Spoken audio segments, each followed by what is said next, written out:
Olá a todos, sejam bem-vindos a um novo episódio de No Lab com. Hoje falamos sobre inteligência artificial e quais as implicações ao nível da ciência, mas também as implicações legais. Para isso temos dois convidados muito especiais, vocês não podem sair daí.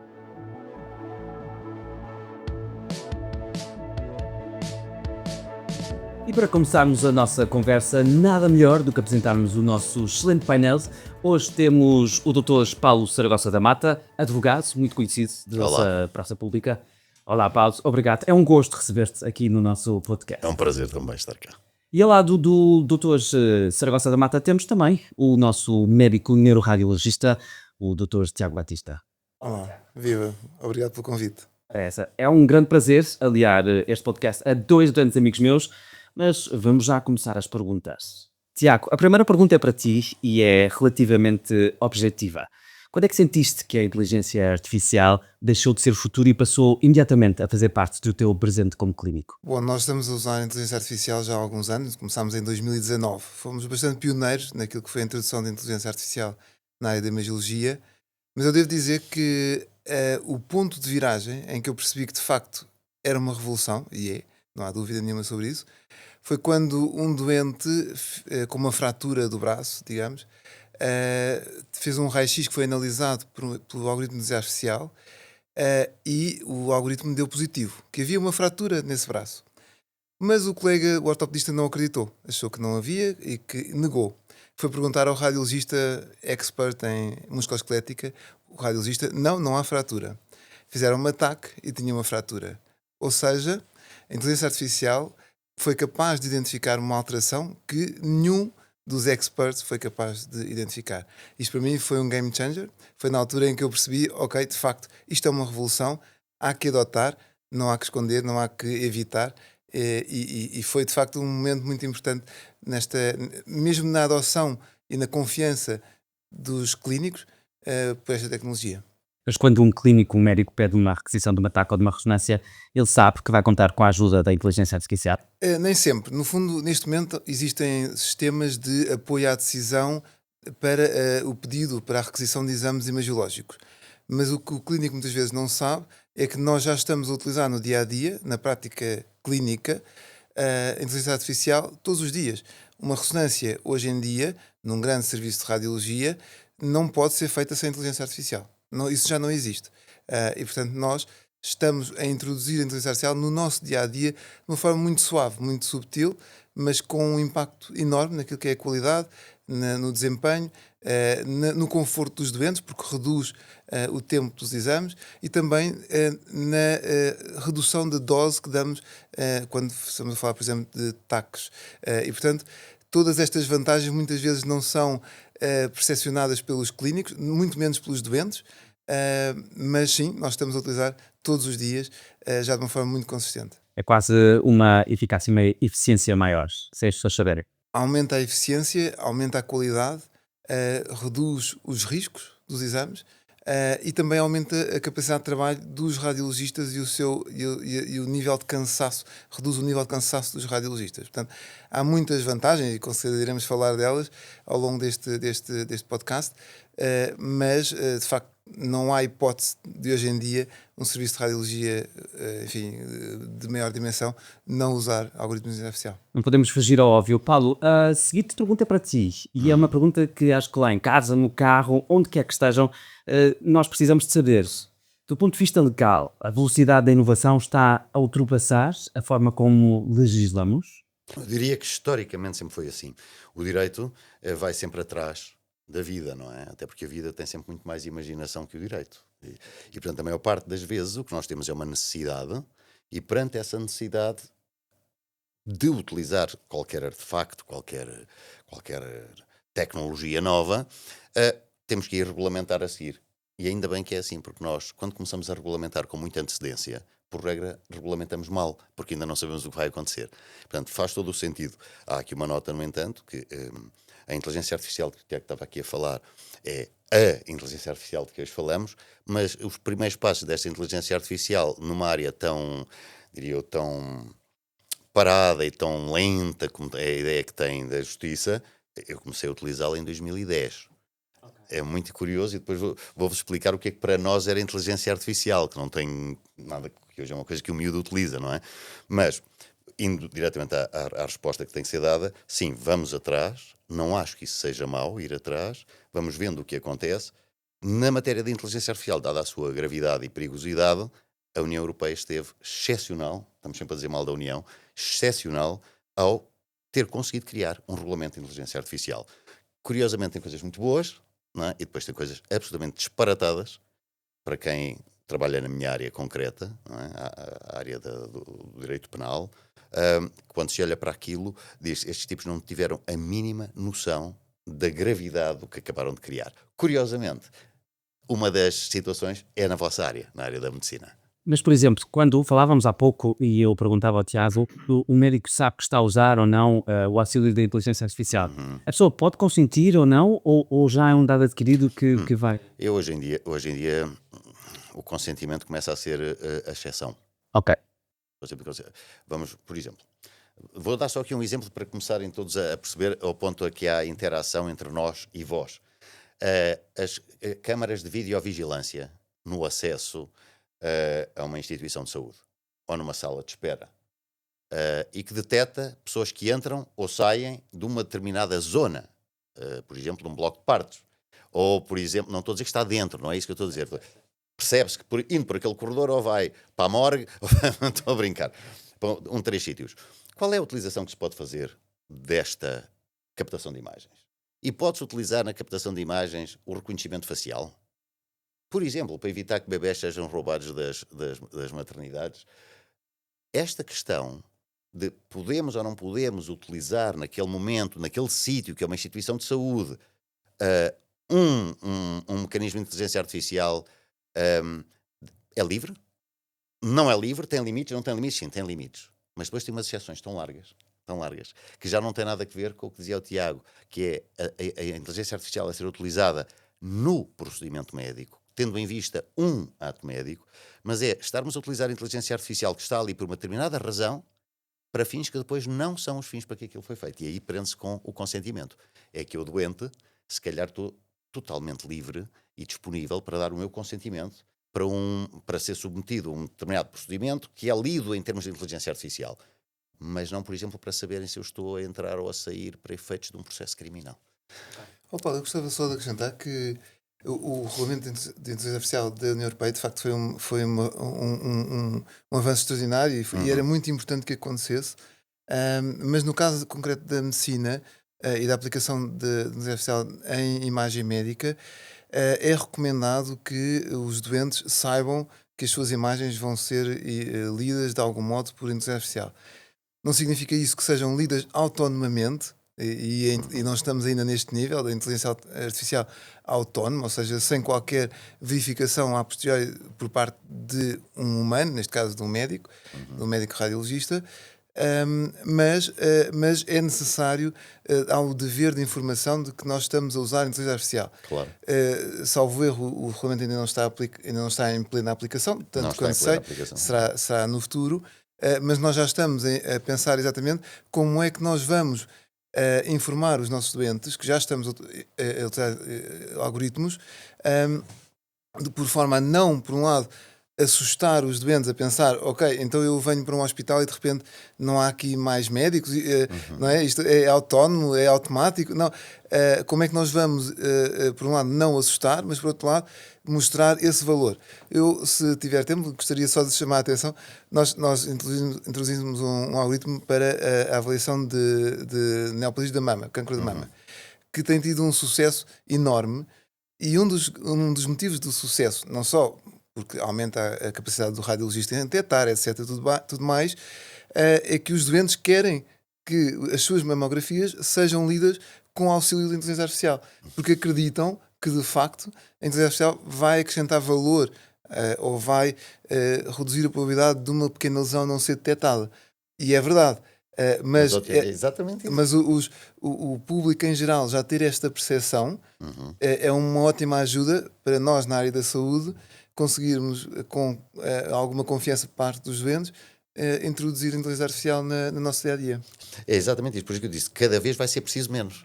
Ou seja, basta pensarem em espaço público. Nós hoje em dia, quando em espaço público, ou melhor, em espaço semipúblico, digamos, está a ser filmado, que é a maneira engraçada de dizer, olha, está aqui num espaço videovigiado. Isto aplica-se também à inteligência artificial a partir do momento em que as imagens também são analisadas por algoritmos de inteligência artificial. Se passarmos do tal espaço que é a entrada de uma clínica, aqui, por exemplo, fora de um edifício, se passarmos para o Rossio, as câmaras estão lá e já não dizem sorria que está a ser filmado. Ok. Não é? Ou seja, eu diria, isto é futurologia, mas como é para daqui a 2 anos, não é assim tanta futurologia, vai se tornar perfeitamente natural que a inteligência artificial esteja a ser usada sem qualquer pedido de consentimento. Isto vai ser o caminho, não é? Quase como os filmes que nós vimos na década de 90. Mas a pergunta que vos faço é para os dois: a inteligência artificial sugere ou vai decidir aqui um diagnóstico? Pois em termos de responsabilidade e de ética, fica uma barreira muito tenue. Sim, eu neste momento era o que eu dizia há pouco. Portanto, nós não temos ainda, penso que haverá talvez um único algoritmo aplicado ao raio-x tórax para leitura autónoma de imagens. Nós neste momento não estamos nessa fase, e ainda bem, porque eu penso que há necessidade de maturação.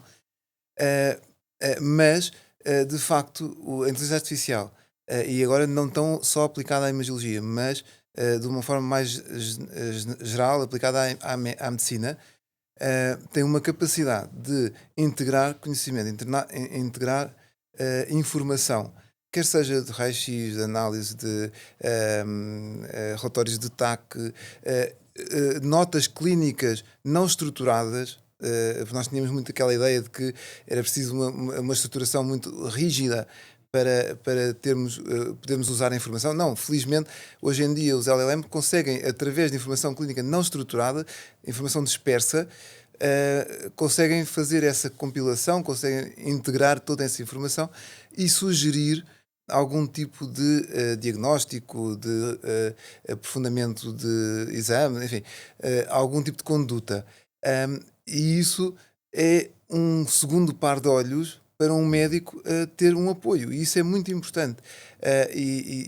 Seguramente que se nós formos perante um caso clínico, pedir o ChatGPT não, porque eu penso que talvez o ChatGPT seja pouco médico, digamos. Haverá outras soluções melhores. Mas um desses GPT, portanto, um desses que provavelmente irá dar uma resposta mais médica, irá dar algumas hipóteses diagnósticas que se calhar nós não nos lembramos e que se calhar são a chave do diagnóstico. E há muitas situações já neste momento de casos concretos em que o doente foi ou salvo ou de algum modo melhor tratado, exatamente porque se recorreu ao auxílio da inteligência artificial. Portanto, eu acho que não estamos na fase de a inteligência artificial decide ou no limite manda fazer. Não, é uma sugestão, é um dispositivo médico, é uma ferramenta, mas que é capaz de dar um apoio ao médico. Depois, esse sim vai tomar a decisão final, muito importante.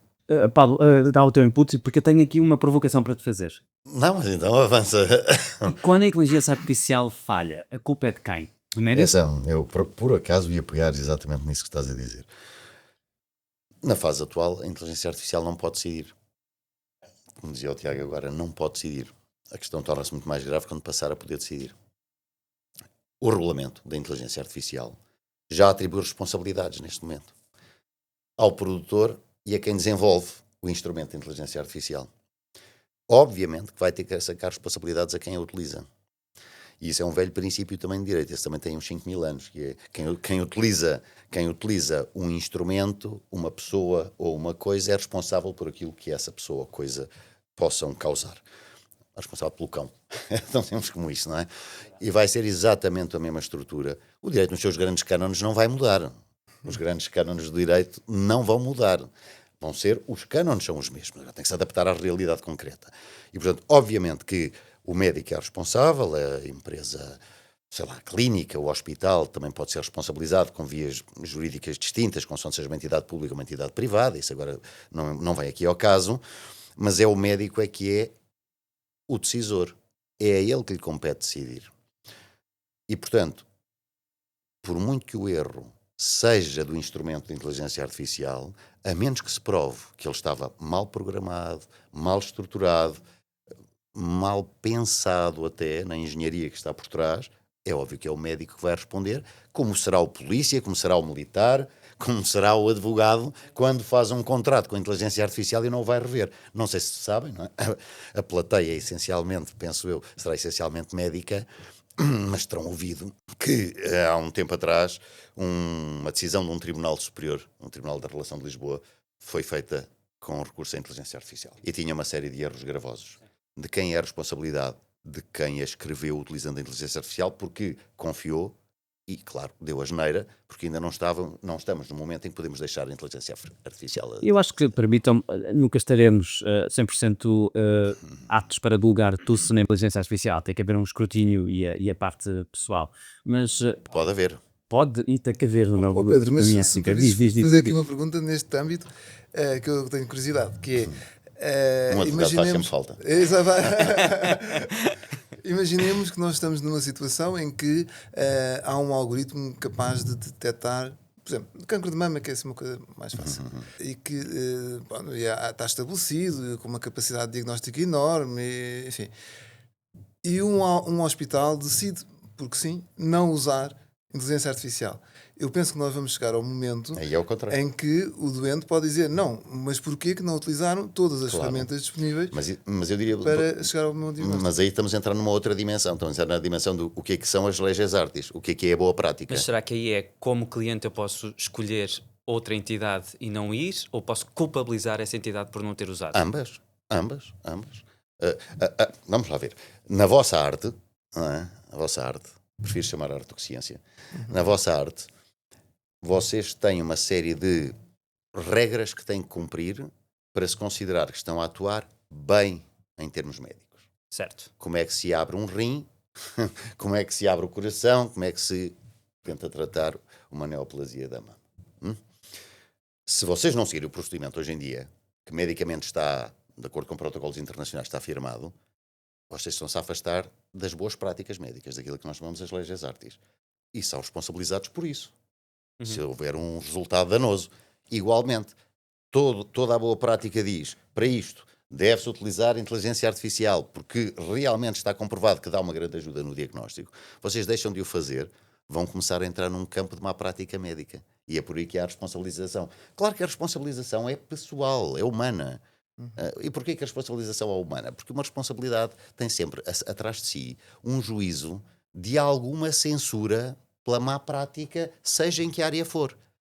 Ora, as coisas não são suscetíveis de censura. Os animais também não. Portanto, em última análise, há sempre um humano atrás. Portanto, tens razão quando dizes, há sempre um humano que vai, no fim, ver se está tudo bem ou não. Esperemos que haja sempre um humano, principalmente na vossa área. Mais importante na vossa que a minha. Eu costumo fazer aos meus alunos na Faculdade de Direito. Muitas vezes dizer-lhes assim, Deus permita que aqui ao lado, na Faculdade de Direito, na Faculdade de Medicina de Santa Maria, eles não sejam tão maus como vocês são. Porque senão morremos todos um destes dias. Senão morremos todos.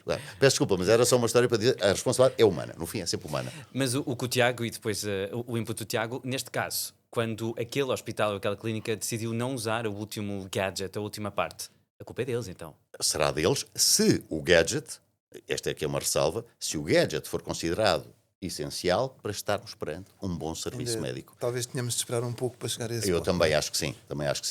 Mas não vai, o pouco é mesmo pouco. Eu diria que daqui a 2 anos, se calhar ou 3, já estamos a falar para o passado, não é? Sim. Eu acredito. Mas, Paulo, e agora falando de proteção de dados, porque é essencial, como é que fica a parte da proteção dos dados clínicos mais sensíveis quando a inteligência artificial os acede? Esse é um problema para todos os âmbitos de segredo. Todos os âmbitos de segredo. Segredo médico, segredo profissional de advogado, segredo jornalista. Nós hoje em dia estamos a viver esse problema já, e penso que vocês estarão também de alguma maneira, porque quando nós carregamos material sensível numa plataforma de inteligência artificial, não se consegue saber onde é que aquilo vai parar e quem é que poderá aceder a isso. Eu diria que é talvez dos momentos mais frágeis ainda da construção da inteligência artificial, porque nós não conseguimos garantir os segredos absolutos. Na justiça em Portugal não conseguimos nem absolutos nem relativos. Acho que ficou bem provado. Tem estado provado, não é? E na medicina isso também pode ocorrer. Talvez haja menos interesse se falarmos em geral, mas se falarmos, por exemplo, nos dados clínicos de uma personagem tão relevante como, sei lá, como uma atriz internacional, uma diva do fado, um jogador de futebol, não, aí já começa a ser mais interessante. E essa pergunta vai-se sempre pôr, sempre, mais cedo ou mais tarde. E por mais que isto evolua, é grave, é problemático e pressupõe que os mecanismos de segurança, que as blindagens dos sistemas sejam cada vez melhores. Mas há uma coisa que me ensinaram na informática há uns anos atrás, quando houve uns hackings aí muito famosos, praticados por um atualmente considerado herói nacional, a segurança informática absoluta não existe. Nunca vai existir. Como os cofres também, os cofres físicos também não davam segurança absoluta. E, portanto, qual é o problema? A proteção de dados vai ficar... Perdão, os dados vão ficar desprotegidos? Eu diria que não. Vão ficar tão desprotegidos como já estão hoje. Ok. Vão estar desprotegidos num cofre diferente. Num cofre diferente. Se há 40 anos ou 50 anos os registros clínicos estavam com o médico que trabalhava sozinho com uma secretária de carrapito, lá fora, estavam protegidos dentro dos arquivos dele, que podiam ser abertos, podiam ser lidos, vai ser exatamente a mesma realidade. Qual é a grande diferença? A escala, a velocidade, o perigo. Mas isso acontece em tudo na nossa vida. Eu, por exemplo, logo de início, eu sou sempre bastante cético com embarcar em grandes novidades. Sou sempre cético. E com todas as cautelas que a vida e a minha estrutura mental própria me criaram, eu com a inteligência artificial não estou nada assustado. Ou seja, acho que nos vai colocar a discutir os mesmos problemas de sempre num novo cenário, não é? Portanto, eu diria que tem que ser new solutions for old problems. Eu gostei muito desta resposta e nós poderíamos ficar aqui meia hora a falar só sobre esta questão da proteção de dados. Tiago, a próxima pergunta é para ti. E eu quero um exemplo bastante comum e prático da utilização da inteligência artificial na neuroradiologia e também na forma com que o médico pode ficar completamente dependente dessa ferramenta. Eu posso estar completamente adicto e ter medo de praticar medicina sem o auxílio da IA. Exato. Sim, o primeiro algoritmo que nós colocámos em produção foi exatamente para a neuroradiologia. Porquê? Porque era necessário ter um algoritmo para a avaliação de doentes com alterações de memória. Para ver se a atrofia cerebral era mais frontal, parietal, occipital, enfim. E isso era importante e fazia a diferença para os clínicos e teve uma ótima aceitação. Também era importante termos um algoritmo, e foi nesse momento que o colocámos também, para a avaliação dos doentes com esclerose múltipla. Porquê? Porque nós sabemos que hoje em dia não podemos tolerar qualquer tipo de inflamação naquilo que é a esclerose múltipla. Isto significa o quê? Significa que pequenas nuances, pequenas alterações em ressonância magnética são dificilmente valorizáveis por um humano, por um médico, mas o algoritmo tem a capacidade de detectar pequenas alterações. E se nós detectarmos pequenas alterações mais cedo, vamos conseguir iniciar ou alterar a terapêutica mais cedo e aumentar a esperança de vida ou o nível de capacidade desse doente. Portanto, nós colocámos logo esses primeiros algoritmos já em 2019. Mais tarde, colocámos, por exemplo, um que é muito utilizado pelos neuroradiologistas e com uma repercussão importante na neurocirurgia, que é a automatização da detecção dos feixes cerebrais. Basta dizer, eu quero o feixe responsável pela linguagem. E o algoritmo identifica e, inclusivamente, o neurocirurgião é capaz de integrar essa informação no bloco operatório e evitar tocar nesse feixe que ele sabe que não pode tocar para o doente se manter com a capacidade íntegra da fala ou o movimento. Portanto, esses são aqui 2 ou 3 exemplos de algoritmos que nós já estamos a utilizar e que fazem toda a diferença. Gostaria só de chamar a atenção para um outro, por exemplo, na utilização para doentes com AVC, em que um doente em centros de alto volume faz um ataque e depois faz outro e depois faz outro e o radiologista já está completamente assoberbado com tantos ataques para relatar. E de repente o doente com AVC fica para trás, vai ficando para trás porque há outros mais para a frente, enfim. E se nós tivermos este algoritmo, e já existem vários, capazes de identificar automaticamente o doente que tem um AVC, pôr no topo da lista do radiologista, o radiologista vai identificar, já sabe que há uma alteração, e vai começar logo por esse exame e é capaz de telefonar ao neurologista, dizer, atenção, temos aqui um doente com AVC. Portanto, a inteligência artificial a alterar aqui já a prática médica. Quanto à segunda questão, acho que a segunda questão é importantíssima, que é o meu maior receio em relação à inteligência artificial na área médica. É verdade, porque nós temos cada vez mais médicos sem especialidade a exercerem, não é? No dia a dia e podem mesmo ficar reféns da inteligência artificial. Sim, podem ficar reféns, podem ficar excessivamente dependentes. É isso. Excessivamente dependentes. Eu acho que isso é talvez o meu maior receio. Eu tenho mais receio da reação dos humanos do que aquilo que a inteligência artificial possa eventualmente trazer de mau e de bom. Há um exemplo curioso uns colegas que faziam colonoscopias e a quem lhes foi dado um algoritmo de inteligência artificial para melhorar a detecção de pólipos. E eles melhoraram imenso com a inteligência artificial. Depois retiraram a inteligência artificial e eles passaram a ficar piores do que estavam antes do algoritmo. Claro. Ou seja, é o chamado de-skilling. Ou seja, nós vamos perdendo, ou há alguma evidência que diz que podemos eventualmente ir perdendo algumas capacidades quando temos uma ajuda. Talvez se nós formos fazer ginásio e tivermos alguém que nos levante os músculos, pronto, é a mesma coisa, não é? Os nossos músculos já não se vão exercitar. Talvez demasiado simplista, mas é uma relação. E a outra questão que me preocupa também, neste âmbito de excesso de confiança ou excesso de dependência, que é, no fundo, o excesso de confiança no algoritmo. E no fundo são os chamados erros de complacência, ou seja, um médico que aceita tudo como verdade e não questiona nunca, e isso é um erro que pode dar, pode tornar uma situação muito, muito difícil, mas esse é o meu maior receio, é o excesso de dependência dos algoritmos. Mas em última instância a culpa será sempre da pessoa que usa, e neste caso a profissão é ser médico. Mas se nós, Pedro, eu tenho a certeza que tu na tua, mesmo eventualmente na preparação deste podcast, certeza que já usaste o ChatGPT e foste procurar e se calhar não foste ter a consciência crítica para, ok, será que o que eu estou a perguntar vai fazer sentido na área da neuroradiologia, que talvez não domines tanto? Não domino nada. Faz-me lembrar quando os jornalistas sempre ao Tiago. Faz-me lembrar quando os jornalistas fazem uma questão sobre um tema muito concreto e que se nota que de facto não há ali falta de conhecimento. Passo a vida a ver isso. De onde é que veio essa pergunta, não é? Quem é que a fez? Neste caso, o ChatGPT. Exato. Portanto, aí lá está esta questão de uma confiança excessiva que eu acho que todos nós vamos cair nela. A todos nós, já caímos de certeza. Sim, de uma maneira ou de outra. A última pergunta faço para vocês os dois, mas em campos diferentes. Eu vou-vos perguntar se a inteligência artificial vai de facto substituir imagiologistas ou se de facto vai também ter este input ao nível da legislação, que é a responsabilidade humana, onde é que ela fica. Eu gostava de saber a opinião dos advogados primeiro, porque assim talvez consiga ajudar a minha própria opinião. Não me parece nada. Eu não posso avançar porque também já tinha pensado nesta situação. Dá-me ideia o seguinte, que em algumas áreas do direito, e vou falar agora primeiro do direito, em algumas áreas do direito vai levar necessariamente a uma redução da necessidade de, chamemos-lhe assim, mão de obra humana. Há coisas que vão passar a ser feitas muito mais automaticamente.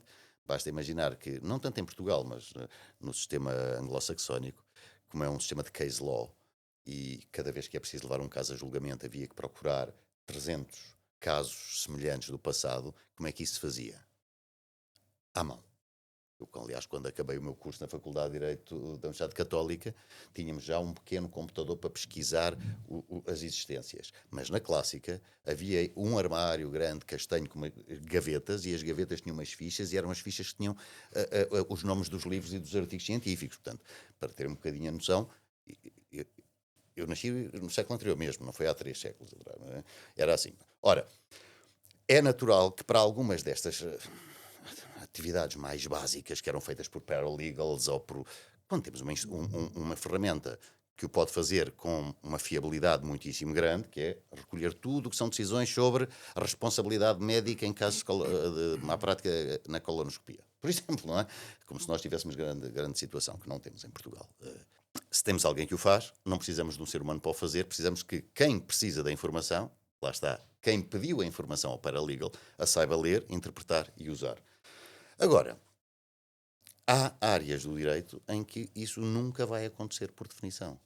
Não sei se conhecem, se não conhecem, aconselho vivamente um livro chamado Blink, não é? Pescar de olhos, de um tipo chamado Malcolm Gladwell, em que ele tenta perceber porque que há certos momentos em que uma decisão humana totalmente injustificada, totalmente irracional, era exatamente a coisa certa para evitar um dano muito grande.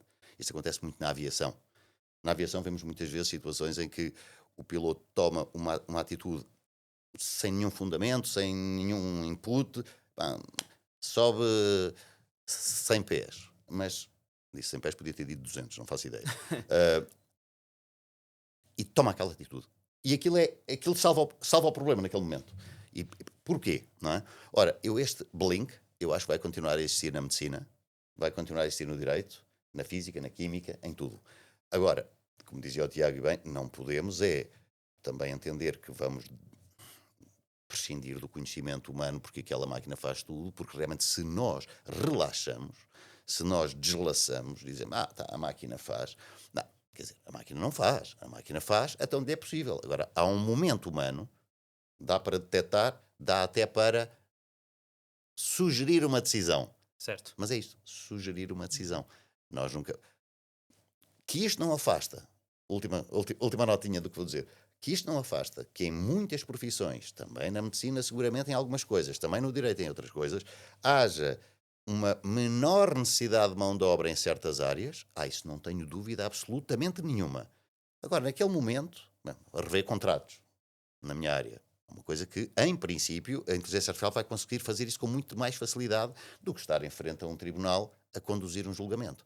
Agora, que a pessoa que conduz o julgamento, com as suas skills todas, com a sua prática de 30 ou 40 anos de sala de audiências, de leitura emocional dos que estão à volta, pode melhorar imenso por ter um instrumento de inteligência artificial que lhe está a dar inputs, isso não tenho dúvida nenhuma. Tiago. Sim, eu penso que estamos mais ou menos alinhados. Eu só chamaria a atenção que em 2016 Hilton ele provocou um bocadinho a comunidade médica dizendo que, bem, em 2016 parem já de formar radiologistas porque em 5 anos está tomado. Bom, eu daqui a pouco, quando sairmos daqui, vou para o meu hospital relatar exames e nós continuamos a precisar de radiologistas. Era a história do vídeo Kill the Radio Star. Exato. Não matou nada. Mas dito isto, porque eu acho que nós temos sempre de preparar o futuro. E dito isto, eu penso que é evidente que a inovação não significa que vamos ser substituídos, não é uma substituição, mas é uma adaptação. E há aquela frase famosa que é só os médicos não usarem inteligência artificial é que vão ser substituídos, os outros vão se manter. Portanto, o que é certo é que nós já estamos a adotar a inteligência artificial, no caso da imagiologia, que sempre foi um pouco à frente na digitalização, vamos continuar a usar, vamos usar cada vez mais e vamos acrescentar valor aos nossos relatórios, aos nossos exames, com a utilização destes algoritmos. Acho que isso é que é o mais importante. É evidente que vai haver algumas tarefas que nós vamos deixar de fazer. Talvez a leitura de raio-x torne-se mais cedo ou mais tarde autónoma, mas nós neste momento já não a relatávamos. Certo. Portanto, também não vai ter um grande impacto. Mas, enfim, qualquer rapaz ou rapariga que sai da faculdade tem que saber ler um raio-x. Exatamente. Portanto, eu penso que a inteligência artificial vai ser um apoio enorme na área da imagiologia, vai ter um impacto muito grande naquilo que é a nossa qualidade, no nosso trabalho, vai nos deixar mais disponíveis, eventualmente até para termos uma relação mais próxima com os outros clínicos ou mesmo com os doentes. Portanto, nós temos de estar preparados para a mudança e nós estamos a preparar para a mudança. Eu não tenho medo da mudança, mas também gostava de continuar a ter o meu trabalho como neuroradiologista neste caso, mais uns anos já agora, não é? Claro que sim. E vale a pena dizer que este meu amigo é diretor de imagiologia no seu hospital. Bem, rapaziada, foi um gosto, um prazer. E eles deixaram-me muito orgulhosos, portaram-se muito bem. E é sempre bom trabalhar com amigos. Portanto, Paulo, Tiago, muito obrigado. Certamente que as pessoas tinham muitas e mais perguntas, mas nós não vamos ter tempo. Para isso, já sabem, podem dar muito amor nas redes sociais e nós voltamos no próximo mês.